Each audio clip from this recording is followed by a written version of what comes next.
Okay, we are back in class. We've got another teacher here, Okay. Nurse John, What are we doing? right? Our class is talking about the virus.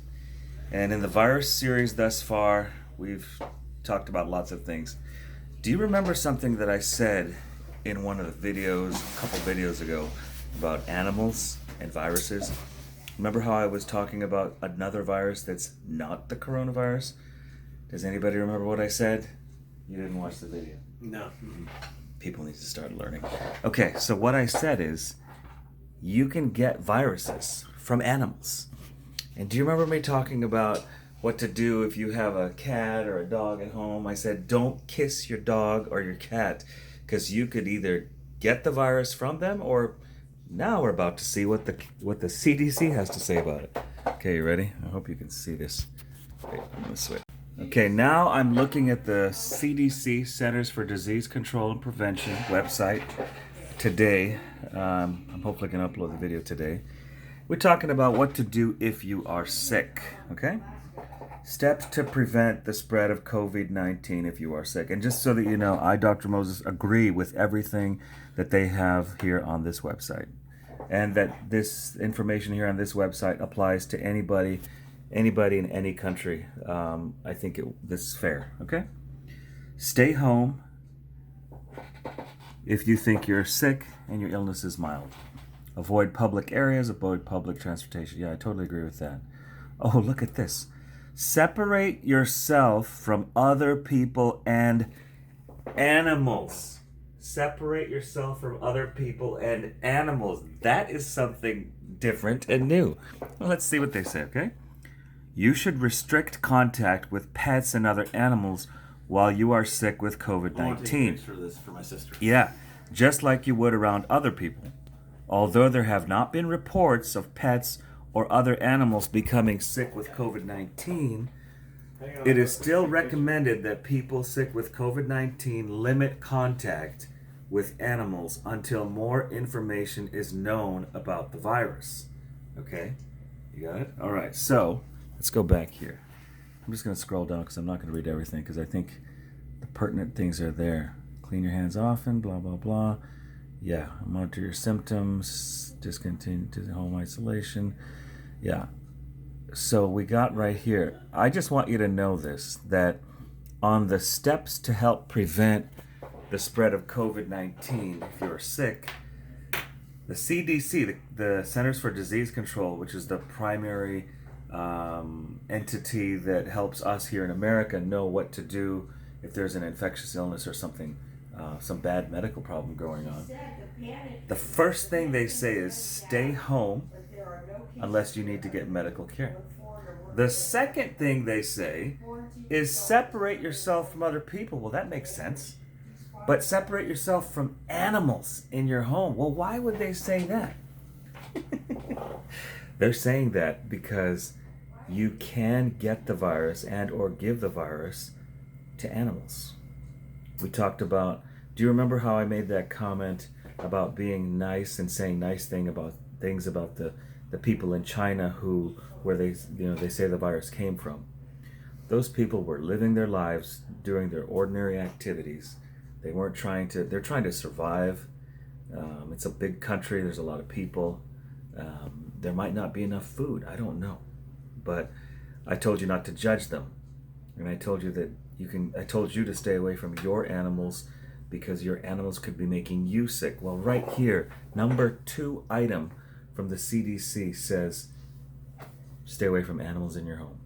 If you look at their website, they give a lot more instructions. I just didn't get too deep into it, but that's very important.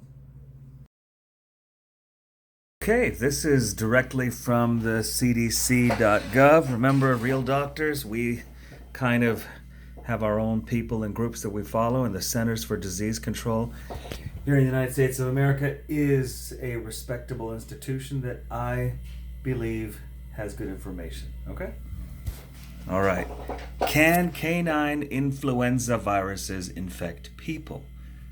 Well, they're saying here in general, canine influenza viruses are thought to pose a low threat. To date, there is no evidence of spread. Blah, blah, blah, from dogs to people. No single reported case, blah, blah, blah. However, in 2016, a couple of years ago, the CDC thought it would be important to evaluate the potential pandemic risk. Okay, pandemic is an infection that has spread to the entire world or to a very large area. The coronavirus infection that we're dealing with right now is a pandemic. And in 2016, the CDC felt that this virus that came from pet dogs could be potentially that bad, that they spent time studying that. And of course, there's no evidence of that because, think about it, from a morality standpoint, are you going to take a virus that could potentially cause an infection that could kill thousands of people and give it to a person just to see if it is bad? No, of course not. So using whatever modeling that they had at the time, they did not feel that it was a high risk. But you know what? They obviously felt it was important enough to put it on their website. That means that there is a risk and that the risk is unknown. Okay? Now, for those of you people who are like, well, I don't really like dogs, I like cats, I got something for you. Again, from the CDC. Here we go. How does influenza virus spread in cats? Let's go right here. How can a person catch a flu virus from a cat? Well, generally, a person can get infected with a flu virus when enough of the virus gets into your eyes, your nose, and your mouth. That's what I've been telling you.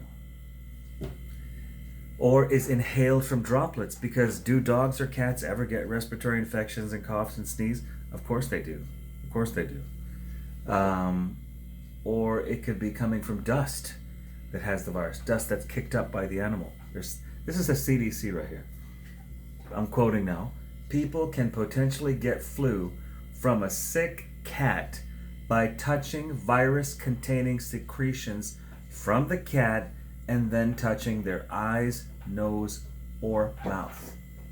Also, and I'm quoting, sick cats may cough or sneeze, which can expel or make droplets come out of the mouth of the cat,